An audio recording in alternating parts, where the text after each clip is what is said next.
साथियों, जय भीम, नमो बुद्धाय, जय भारत, जय संविधान। जिस प्रकार से दिल्ली विधानसभा या भारत की संसद लोकसभा सत्र के अंदर माननीय गृह मंत्री जी संविधान और बाबा साहब के खिलाफ बयान देते हैं कि अगर इतना नाम भगवान का लिया होता तो आज तक सबको मोक्ष प्राप्त हो जाता।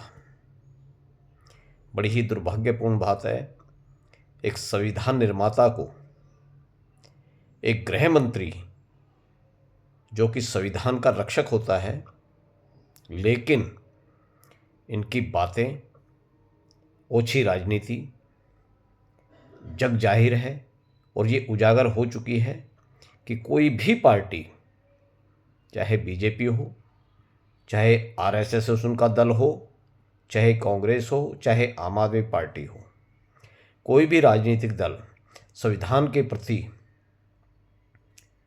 नतमस्तक नहीं है। अर्थात संविधान को हर तरफ से लाइटली लेते हैं। लेकिन जिस प्रकार से बीएसपी ने पूरे देश में विरोध जताया, मैं उनको धन्यवाद करना चाहता हूं, बहन मायावती को धन्यवाद करना चाहता हूं। साथ ही साथ आप सभी लोगों से, चाहे आप कोई सोशल मीडिया पर यूट्यूब चैनल चला रहे हैं, चाहे आप पोस्ट लिख रहे हैं, या किसी भी तरह से आप अम्बेडकरवाद को आगे बढ़ा रहे हैं, बुद्ध धर्म को आगे बढ़ा रहे हैं, मैं आप सब लोगों का आभारी हूं और आप सब लोगों को उसके लिए शुभकामनाएं देता हूं। इसी प्रकार से आप लगे रहें।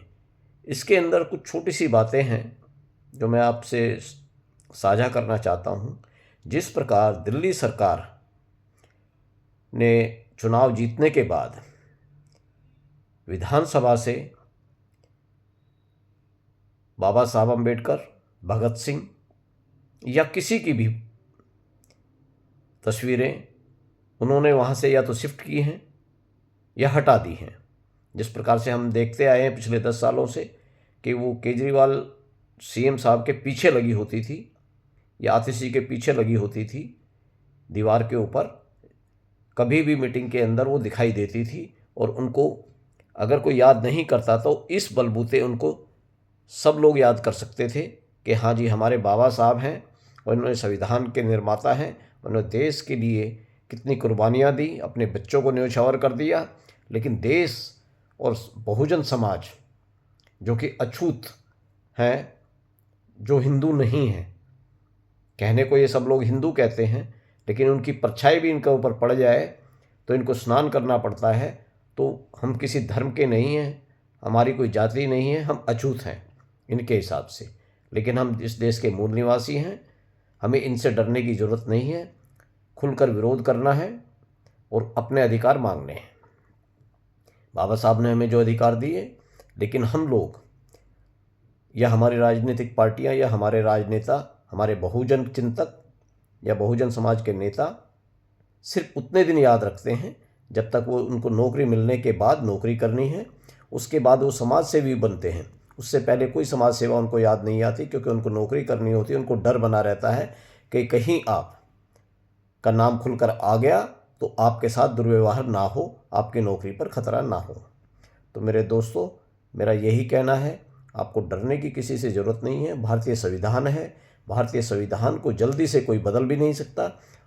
इसके अंदर जो ज़रूरी चेंजेस ला सकते हैं, अमेंडमेंट कर सकते हैं, सिर्फ वही किए जा सकते हैं।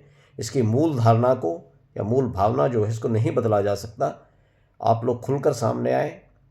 माँ बोधि विहार या जितने भी मंदिर बने हैं, मैं अपील करता हूँ, गृह मंत्री जी को अपील करता हूँ, जिस प्रकार से आप हर मस्जिद को खुदवा कर नीचे भगवान ढूंढ रहे हैं, उसी प्रकार से हमारा भी आपसे आग्रह है, कृपया करके जितने भी मंदिर हैं, जिन लोगों ने बौद्ध विहारों पर कब्जा किया हुआ है, उनकी भी जांच करवाकर ये बौद्ध विहार हमारे बुद्ध धर्म के लोगों को और हमारे समाज के लोगों को सौंप दिए जाएं। मेरी यही कामना है और आप लोगों से अनुरोध है, कृपया करके जो भी हमारे समाज के साथ अत्याचार करते हैं, चाहे कोई भी हो, हम किसी जाति धर्म से नहीं हैं, ना हम किसी वर्ण से हैं, हम तो बिल्कुल अलग हैं, स्पेशल हैं, जो इनके हिसाब से हम अछूत हैं, लेकिन हम इस देश के मूल निवासी या नागवंशी या हम रविदासी, कुछ भी कह लीजिए, हम उनके वंशज हैं, ना कि हम इन विदेशों के वंशज हैं। हमारा डीएनए अलग है और हम चाहते हैं कि हमारा समाज पूर्ण रूप से तरक्की करे और हमारे सारे हक हकूक़ हमें समय से मिले, और जहाँ भी कहीं अत्याचार है वहाँ सभी लोग एक दूसरे की टांग ना खींचकर एक दूसरे का सम्मान करें और वहाँ पर सहायता पहुँचाने की कोशिश करें और उनके साथ खड़े हों। और समाज से भी अनुरोध है कि जब आप सहायता ले लेते हैं तो उसके बाद समाज की उन संस्थाओं को भूल जाते हैं जो आपके साथ खड़ी होती हैं। हमारा आपसे अनुरोध है, आप ये ढोंग प्रवृत्ति छोड़िए, मंदिर मस्जिद को लात मारिए, कहीं जाने की ज़रूरत नहीं है। आप कृपया करके अपने सही रंग रूप में और संविधान के तहत कार्य करें। यही मेरी कामना है। नमो बुद्धाय। जय भीम।